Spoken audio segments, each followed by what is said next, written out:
Hello everyone, welcome to Quick Science. The third chapter of Class 7 Science is Fiber to Fabric. Let's recall few basics which you have learnt in Class 6. In Class 6, you must have learned fibers are of two types. One is natural fibers, another one is artificial fibers. The fibers which are obtained in nature, that is from plants and from animals, are called natural fibers. And the fibers which are man-made are called artificial fibers. I'll just recall you the difference between an artificial fiber and natural fiber. In class 6, we have also learnt if we burn artificial fibers, it converts into a ball and which cannot be further broken down, right? Whereas natural fiber can be easily separated into a smaller particles. So we can obtain natural fibers from plants as well as from animals. So example for fibers which are obtained from plants are cotton, jute and hemp. And example for fibers which are obtained from animals are wool and silk. And example for artificial fibers are nylon, rayon, polyester, etc. In this chapter, we will be mainly focusing on fibers which are obtained from animals, that is wool and silk. So with this basics, let's start the chapter.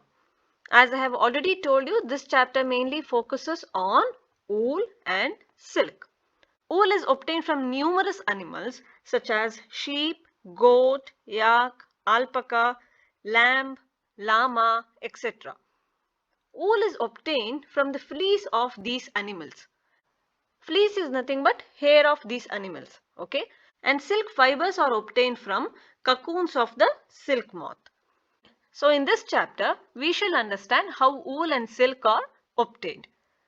So the fibers which are obtained from animal are called animal fibers. And here we are talking about wool and silk. First we will focus on wool.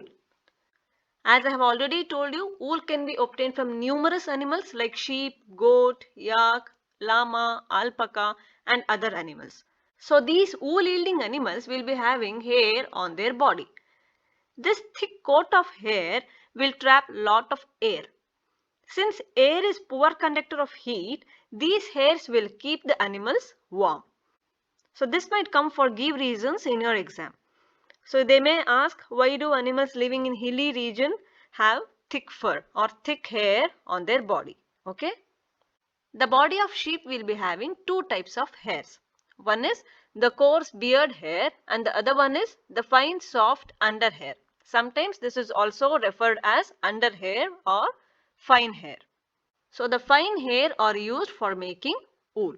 So this fine hair fibers are used for the production of wool. Okay. So let's understand selective breeding. Our intention is to obtain wool from animals, right? Whereas quality of wool is also very important. So to enhance the quality of wool or to improve the quality of wool, the selective breeding is done. So under the process of selective breeding, let's say you have a breed of sheep having fine hair and other breed of sheep having dense hair. So we need an animal which has both fine and dense hair. So our intention is to get an animal which has both fine and dense hair. So for that, breeding of these two varieties will be done to form an animal which has both fine and dense hair. So in the process of selective breeding, what they will do is they will choose a parent to obtain a specific character in their offspring. After selective breeding, let's move on to animals that yield wool. There are several breeds of sheep which can be seen in different parts of our country. So to understand this, let's look at the table 3.1. In the table 3.1, we can see some important varieties of sheep which can be seen in our country. Okay. First is Lohi sheep. This Lohi sheep can be seen in Rajasthan and in Punjab. Lohi wool is of very good quality. It is widely used for making carpets. Okay. And the second one is Rampur Busher. This variety of sheep can be seen widely in the region of Uttar Pradesh and in Himachal Pradesh. And the third variety of sheep is Nali. These are found in Rajasthan, Haryana and in Punjab.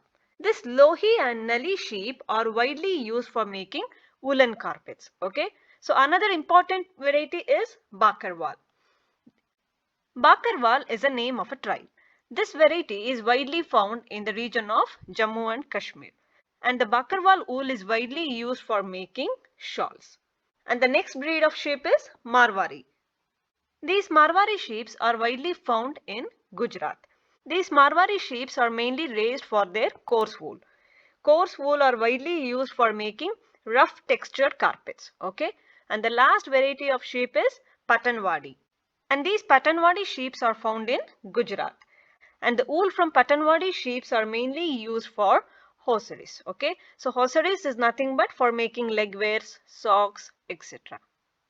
As I have already told you in the beginning of the chapter, wool can be obtained from numerous animals. But most commonly you might have heard of sheep, right? So let's see few other animals from which wool can be obtained. In the colder areas or in the tops of mountains, you can see numerous yak.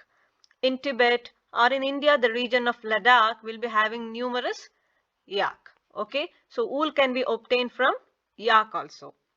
Again, in the region of Jammu and Kashmir, you can see Angora goats.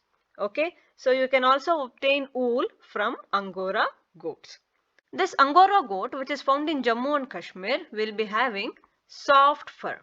Alright, this soft fur is woven into fine shawls, which is very popular in Kashmir, and it is called as Pashmina shawls. Again, in the colder areas or in the hilly regions, you can see camels. Alright, so the camels will be having fur on their body. So this fur is used as wool. And one more example is, if you move down to continent of South America, you can see llama and alpaca. From these animals also you can eat wool. You can see the picture of all these animals which are mentioned here. You can see the picture of Angora goat, camel, yak, llama and alpaca. I'll continue this chapter in my next video. If you have liked the video, please do like, share and subscribe.